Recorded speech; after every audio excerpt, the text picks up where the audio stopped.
As I was saying, this 8 o'clock hour is going to be jam-packed with powerful interviews from people well known throughout our community, like Miles McPherson, who once again, his church is extending another benevolent hand, and other kindness and generosity knows no limit. And we'll be talking to Pastor McPherson about his food drive up in San Marcos. That's good, because he always lifts us up. I need a pick-me-up today. I wish I could have Miles McPherson in my day daily, because I know. I get down and out.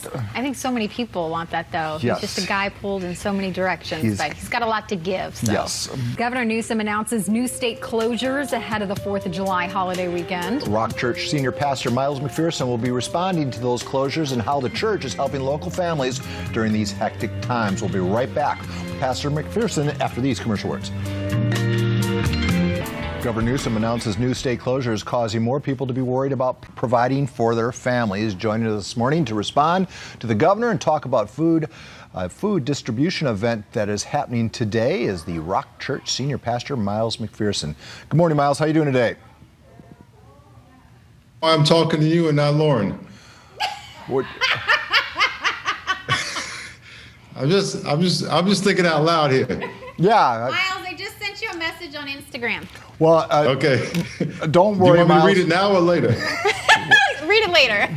Okay. Would you like me to leave? Hey, man, don't be jealous. Don't be jealous. All right. Hey, Miles, how are you doing?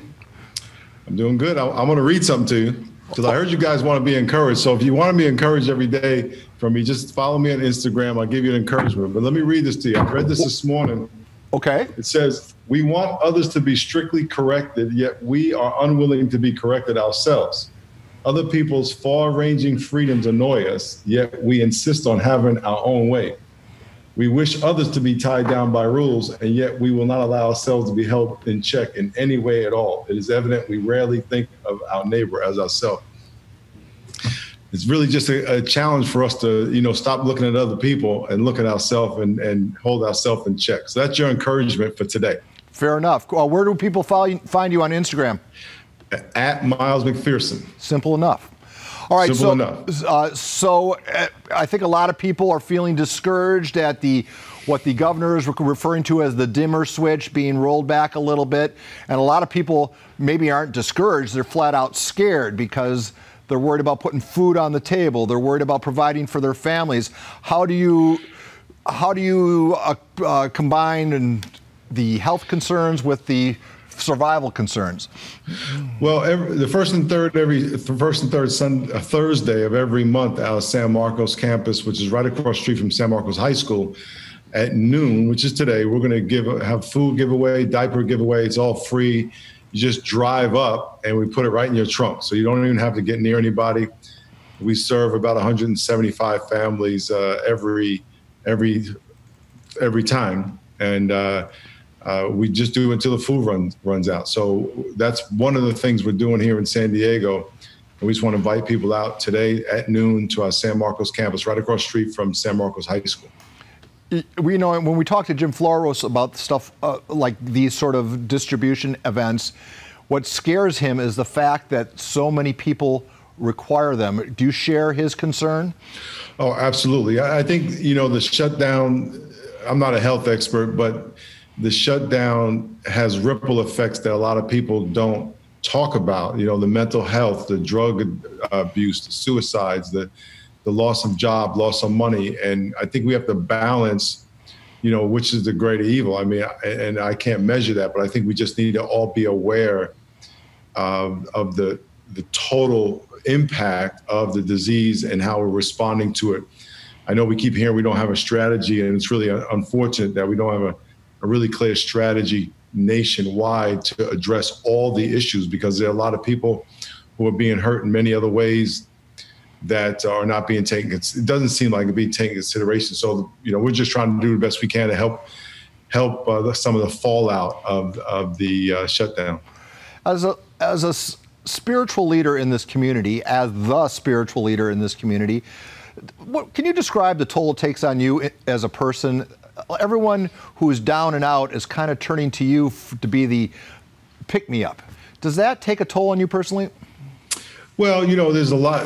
There's so many pastors in San Diego doing amazing jobs, and we're all sharing it together. But it's what we do. Yes, it can be draining if you let yourself. If you say yes to everything. You know, just this morning I got up. I was so tired, and I just said, okay, from this time to this time, I got to protect some time right before I got on the call, because you can get so inundated. So it's important for us to be disciplined to fill our tank so we can actually encourage other people. And I will tell you, for all the people who are watching, God has not forgotten you. He is there, and he uses these kinds of things to draw us close to you. I'm not saying he created this, but he is never inaccessible to us. And these are the kind of times when we learn things that we won't when everything's going great. So you don't want to waste a good crisis. This is a great crisis. And I say great only because it's extreme. But it is a time to say, Lord, I really got to check my priorities and my foundation. What am I trusting in? What's important to me? And get those in order, and trust that if God's in your life, there's going to be an X factor, and he's going to provide in ways that you can't. I haven't had a chance to talk to you since your county-wide prayer event. Yeah. Please give us your, now you've had a couple days to reflect on it. A major success by all accounts. Are there more events like that in our future? Yeah, we had 11 sites that we knew about. Then we ended up here in San Diego. Then we ended up finding out there were really 18. And then we had an event in Philadelphia where people just heard about it and did it the same day. 2 in Arizona, 1 in Long Beach. And so, yes, we're going to plan another one. I think it's going to have a life of its own. There are other cities doing their own now. We're planning one in September, and we're going to either surround, the hospitals or the police stations, depending on, what's most feasible at the time, what's most needed at the time. But we're going to do them on a regular basis. It was successful. We had 7,200 people on the streets here in San Diego that we knew about.